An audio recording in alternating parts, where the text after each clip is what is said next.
I'm Deline Pieterse.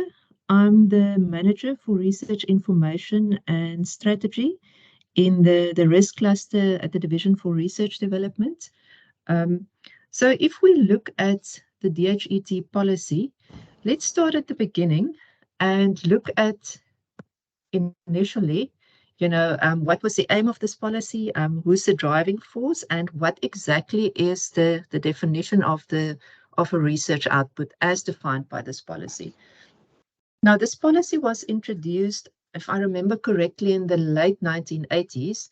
And right from the start, the aim of this policy was to encourage research and knowledge production at higher education institutions.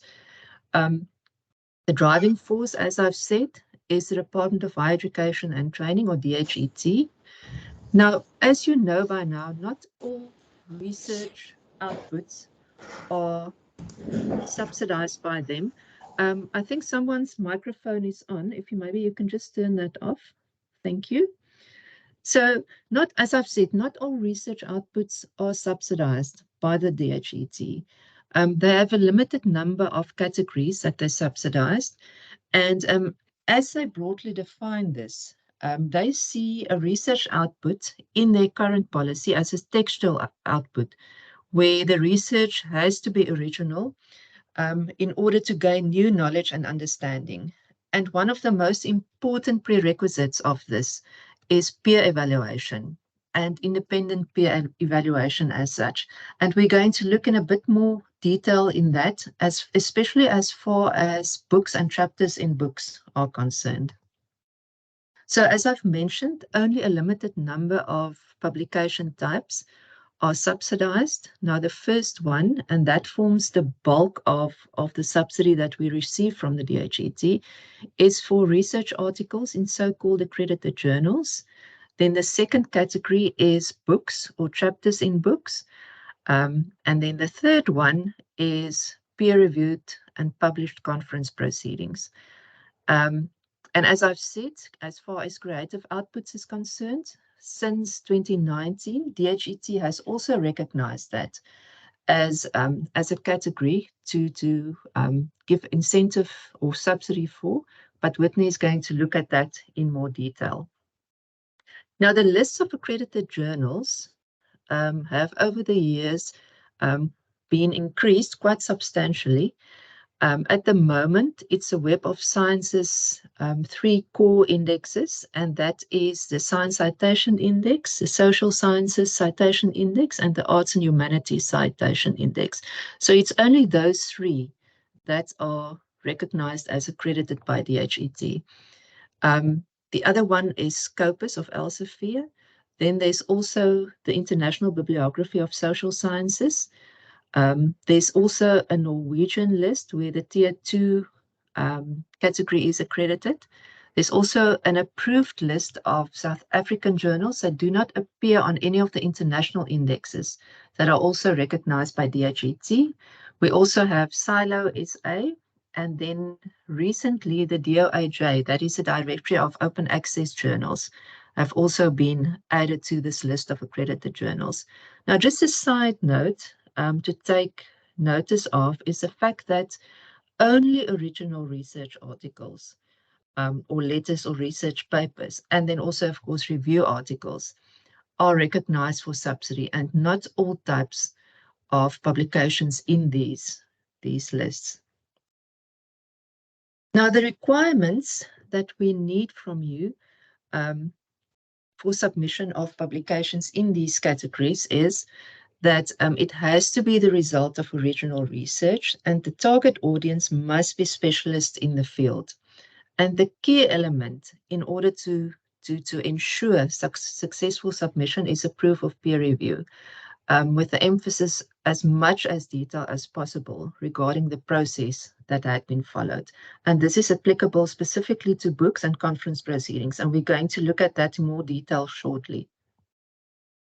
Now, requirements for the submission in terms of the type of information that you have to upload on the system.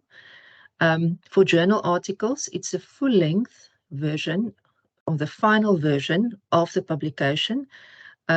we are not allowed to submit online first or, you know, that type of preprints, for publication, for subsidy, but only the final version of a publication.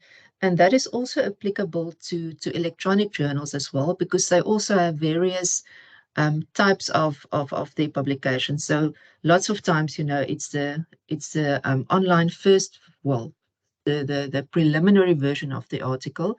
And then by the time, although it's online, it gets to the final version, although there may not be a page number attached to that, it would at least have a volume or issue number. Now, in terms of conference proceedings, if it's not necessary to upload the full version of the conference proceeding, but then at least the full paper and then certain accompanying information, such as the title page, the ISBN, the copyright date, in order to look at the publication year, the type of the table of content, the editorial board, the reviewers, etc. And then very important, as I've said previously, the DHET's evaluation panels need to have proof of the peer review process, and in particular, proof of peer review that had taken place on the full paper and not on the abstract only. And recently, they've also started to ask for the reviewers' feedback. So it's very important that you keep the comments from the reviewers, to submit that alongside your application for a conference paper. Now, just a very important aspect to take note of is the fact that these requirements come from the DHET panels. So in other words, it's not the DHET as a body as such that require this information, but it's the panels, and those panels consist of volunteers from, in other words, academics from various higher education institutions. So this is the type of information that they wish to see before they evaluate a publication for subsidy purposes. And unfortunately, over the last few years, we've had quite a few comebacks from them, where they felt that if, although the policy doesn't state that, it needs to see the reviewers' comments, they have in the past, rejected some, especially of our conference proceedings, where the reviewers' feedback had not been included.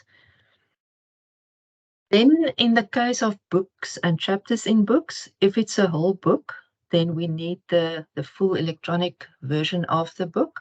If it's a chapter in a book, it's not necessary to provide us with the full book, but only with that particular chapter, and then some accompanying documentation, such as the front cover, the copyright date, the ISBN, the table of content, etc. Also, we need to provide them with a proof of pre-publication peer review. And this needs to be, first prize is if it's from the publisher. Now, I know in lots of cases, the publisher would say that they've left that to the editor to do the peer review. And in a case like that, they must just confirm that the general editor is in a position, to give the details of the peer review process. They also need, unless it's a case of blind peer review, the names and the affiliations of the reviewers. I also want to know if peer review had taken place on the whole manuscript or the proposal only. If possible, also provide the peer review reports or feedback that you've received. It's very important to note also, in the past, we've received sort of generic statements of peer review, even though it was, and it was submitted for more than one publication, and cases like that, then obviously, will not be accepted by the DHET panel members. Also important, in order to ensure independent peer review, is that if the editor of the book also contributed towards a chapter in the book, then it should also be stated that that particular contribution was independently peer reviewed. If you have any other reviews of your particular book or chapter, then it's always helpful to provide that information as well, such as a book review that was published, or any other kind of post-publication reports that you have available. You can also provide us with that information to strengthen the submission. And, there's some other conditions also to take note of. If it's a second or later edition, DHET will need to be convinced, that it is new research, especially in the case if the previous version or previous edition had also received subsidy. In the case of dissertations and theses that had been converted into books, then they also need to be able to see that it had been substantially reworked and that additional research had been carried out. And that particular original thesis or dissertation also needs to be provided in order for the panel members just to, if they wish to do so, can have a look at that as well. And then also another piece of information that researchers have to provide us with is a research justification, where certain aspects have to be highlighted, such as originality of the research, contribution to existing knowledge in the field, etc. And we have a template for that is also available on our website. Now, in terms of how the subsidy units are calculated, it's a fairly standard procedure, and it's also fully explained in a FAQ document that we also have available. So in the case of journal articles, the DHET awards 1 subsidy unit if it's an accredited journal. In the case of books or chapters, a maximum of 10 units can be awarded to a publication. And a chapter would receive 1 unit up to a maximum of 10 for the whole book. For conference proceedings, it is 0.5 units. And very important to take note of is the fact that units are always equally divided between the number of the authors, regardless of the affiliation. Just maybe to explain quickly the internal process that we follow at DRD, we have asked divisions or departments to nominate 1 person that is coordinated for that specific organizational unit, and they have to coordinate the whole process internally. And we also liaise with them in the case of outstanding information that needs to be submitted. So in August or September of each year, we send out a notification to these coordinators telling them that we've opened our online system and they can start capturing the information. Typically, the closing date is in January of the following year. Then in February and March, we internally do the screening and the validation of the submitted publications.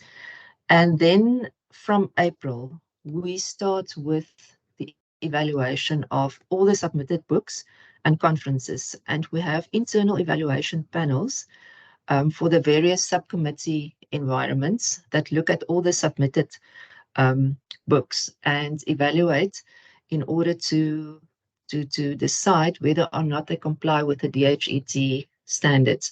And by the way, this is a requirement from DHET before we can submit publications to them, is that there has to be internal screening beforehand. And then in the past, it's been end of April, but now it's about mid of April. We have the external audit of all our journal articles in accredited journals by EY. And they have to verify every single article and author that Stellenbosch University claims subsidy for. Then 15 May of each year is the DHET closing date for the submission of publications. And we have to submit the information electronically on a system that is hosted at the NRF. And all the information in terms of for the publications and the publications themselves are uploaded on this system. And then by December, January, unfortunately, the last few years, we've only received that information in April or even later. That's when we received the feedback from the DHET to tell us which of our publications had been approved for subsidy purposes. Which brings us to the following step in the process, and that is the allocation of the so-called SOS funds, which is the incentive funding of the university, whereby it's about 10% for subcommittee A and B of the subsidy amount is then allocated or channeled back towards the various authors at the organizational units that contributed towards the subsidy.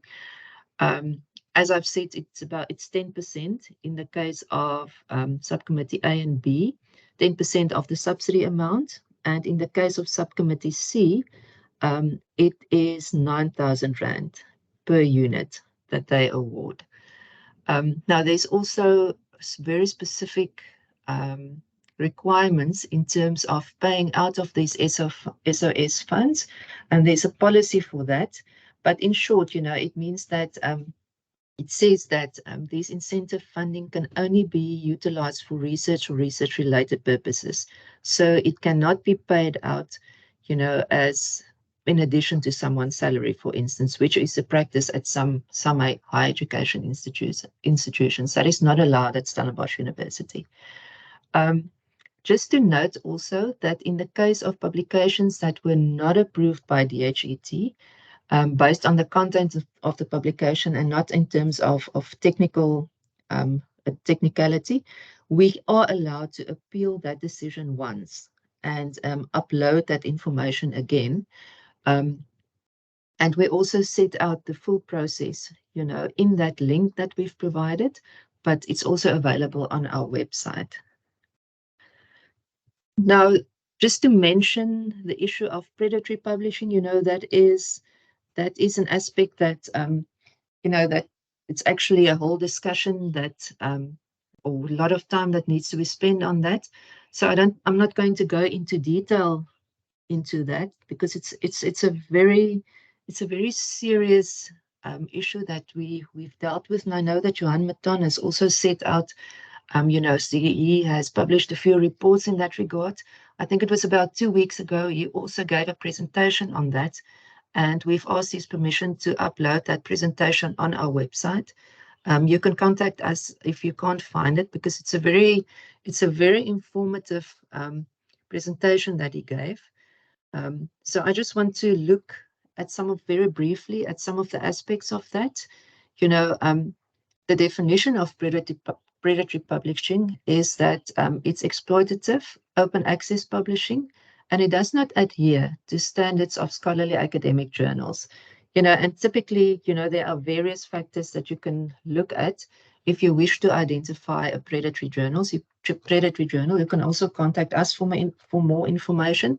But typically, they would charge you with very high publishing fees. And there's also very limited peer review. And if you look at the website of these journals, typically they would also have false impact factors or metrics. The DOAJ, that is now an accredited index, the Directory of Open Access Journals, that is definitely a source for reputable open access journals. Unfortunately, we do not currently have a list of predatory journals or publishers, but because the Jeffrey Beall's list was taken down, I think it was about in 2017 or so, but we do have the archived version of his list, and that is still relevant today. I fairly often look at his list if there is a question about a journal or a publisher. So that is still relevant, and you can easily access the details there. So yes, that's the contact details for myself and my colleagues, as well as links to our website and with further information on the whole process. Thank you. Hello, I'm Whitney Prince, and I'll be presenting on the submission of creative outputs through DHET, and I'll give an overview of the policy as well as our process at Stellenbosch University. So the DHET policy on the submission of creative outputs for subsidy purposes was formally included in the DHET policy on the evaluation of creative outputs and innovation produced by South African higher institutions in 2017. The purpose of the policy is to recognize and reward quality creative outputs and innovations produced by these institutions. And the policy recognizes creative outputs according to the following subfields for fine art and visual arts, music, theatre performance and dance, design, film and television, and literary arts. The link to the policy, it will be in this slide as well as on our website, but we will share this with you all later. As part of the policy, DHET recognizes these subfields for creative output as well as the types of outputs per subfield. Under each subfield, the policy has a list of criteria for the different categories. So under design, you could have, jewelry design or graphic design or any other of the design components mentioned on the slides. And as well as for the other subfields. So with music, you'd have conducting or solo performances, etc. But these subfields and types are explained in more detail because each one has its own criteria in the policy, and we will share that with you as well.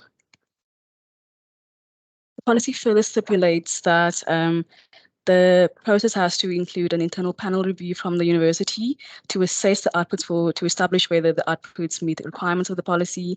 So our internal panel thus serves a dual purpose, one being the policy requirement and two, to advise on the research outputs submission of the content of their submission. And these are our current panel members.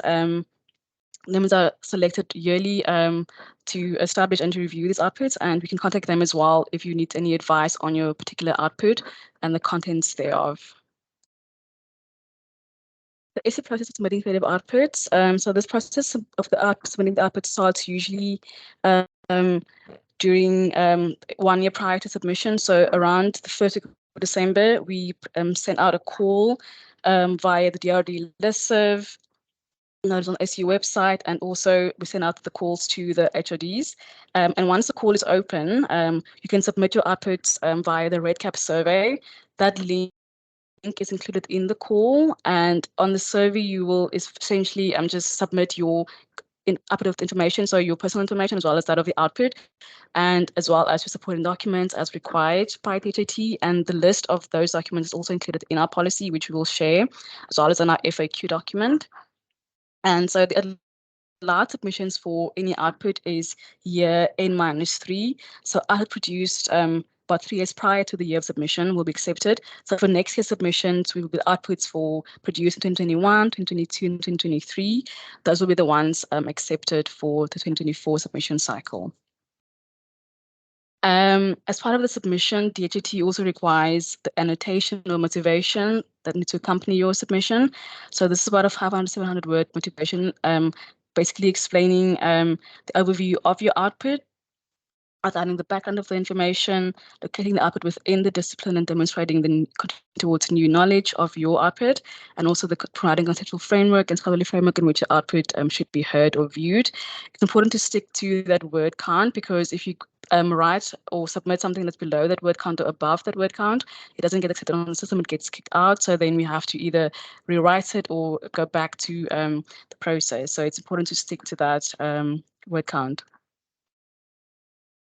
Another part of the process for submission of creative outputs is the peer review process. So the peer review process happens via the DHET's online submission system, which is a ROS system, but the researcher has to provide the details of the peer reviewers themselves. So these are details of 2 independent experts in the respective fields of your submission, and the reviewers need to have the appropriate qualification and or experience to assess the submission of the outputs within a scholarly framework. The peer reviewers must also assess the output according to the DHET's stipulated criteria, and there's a particular focus on originality, relevance, and newness of your output. It's also important to note or try to remember that your peer review has to there has to be no possible conflict of interest between the reviewer and the researcher submitting the output. DHET has released a list of possible reviewers who are available for peer review. That will be added in the call as well when we send it out. So it's important to, when you choose a reviewer, to make sure that there is no possibility of conflict of interest between you and the reviewer.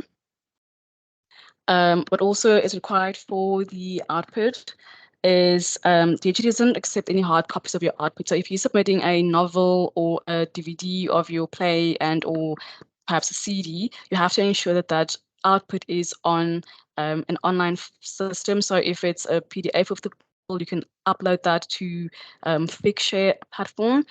This platform is available to all, and you can paste the publication in that platform and then just share that link in the survey. This link's only available to the reviewers and the sub-panel at DHET, so no one else gets to see the output for copyright reasons, obviously. Sorry. Okay. Next one. So DHET also requires certain supporting documents for your submission. So you have to include a proof of affiliation letter that can be obtained from HR. It's important to note that the letter has to sort of confirm the year in which your output was submitted, as well as your affiliation year. It has to correlate. And secondly, you need to upload a signed and dated declaration letter where you declare that the work is original, hasn't been submitted for any other peer-reviewed journals or anywhere else for subsidy, and also declare that the work generated has not been copied from elsewhere, and also declare authorship of your output and disclosure of any other active participant in the production of the output. So there's no current template, but we will include a letter that we're currently using for this declaration letter that you can include in your submission. We also require sort of public proof of profile documents. So if you have any press reviews and or programs or concerts or of your production and or launch of your book or anything relating to the public profile of your output, include that as well. And also if you perhaps have any awards or nominations for awards for your output, include that as well as part of your evidence to strengthen your submission. So after the survey is completed on REDCap, when you submit your submission, our office then go through the supporting documents and check for completeness and accuracy of the information captured. We then send this information to the internal review panel, who will then assess your submission to ensure that it complies with the rules and regulations of DHET, as well as advise any changes to your annotation, whether it is to strengthen it or perhaps change the structure or any of the content that you have submitted. So that will be reviewed by the internal panel.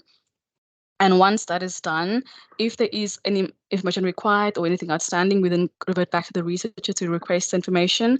And where changes are required, then we will contact the researcher ourselves to get the information. And then once your submission has been complete and has been reviewed by the internal panel and you've got all the documents needed, we submit it to the DHET system for the peer review process.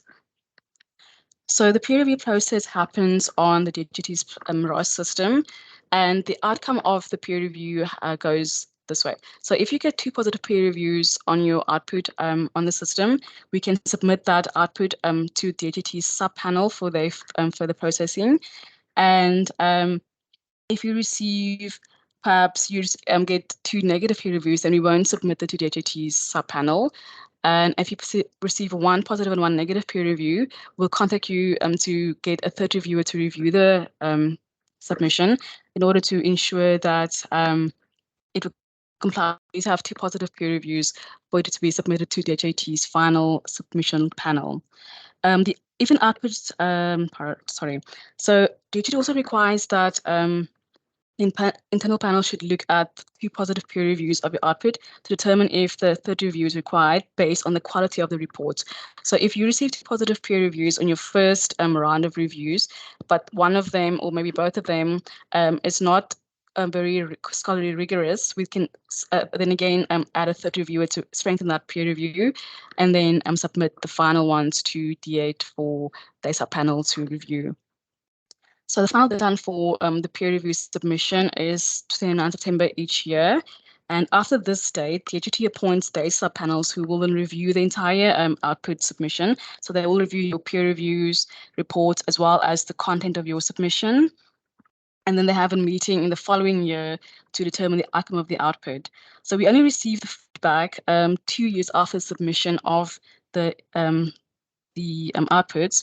So for this year's submission, we'll receive feedback in 2025. And if you submitted your outputs last year, we'll get that feedback next year around probably, I think, also April. But this will be communicated to us by DHET. And so the policy, the DHET submission cycle for creative outputs, it's a 2-year cycle. So from the year of submission, you only receive feedback on the outcome of your output in 2 years after that. The policy also unfortunately doesn't allow for any of the if your output wasn't awarded subsidy, we can't appeal that, unfortunately. So the decision thus becomes the final. Oh, sorry, I forgot to skip that. The decision is final, so we can't appeal that. Once we receive the feedback from DHET 2 years after the submission of your outputs, we communicate that to the DHET, to your HODs, as well as to the individual researchers, where we give the amount of units that was awarded for your output, as well as any feedback. If it weren't awarded in units, we give the reason DHET provides to us, to you, that you can, going forward, know what to improve on or work on.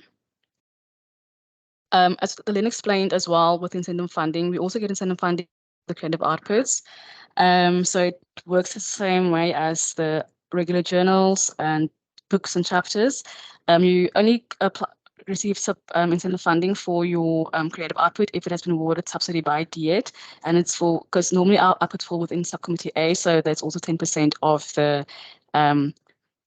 the funds that you will receive. And then so the department and researchers will receive the information on the funds that they receive. Once it's been paid out into the S account, we inform the departments and the reviewers, the researchers, of the SOS funds that they have received for their submissions. And it's the same with the previous outputs. If the amount of contributors on your submission determines the value that you will receive. So if you receive 1 unit for your output, it will be divided amongst the number of participants or contributors of your output. So if there's 2 people who are part of your submission for your output, then we'll divide amongst the 2 of you for that incentive funding. The policy of the SAF funds can also be found on our website, and we will also share this in the email after this session. So if you have any questions regarding to the creative outputs and the process, you're welcome to email me and I will give more information, or you can also ask any questions now.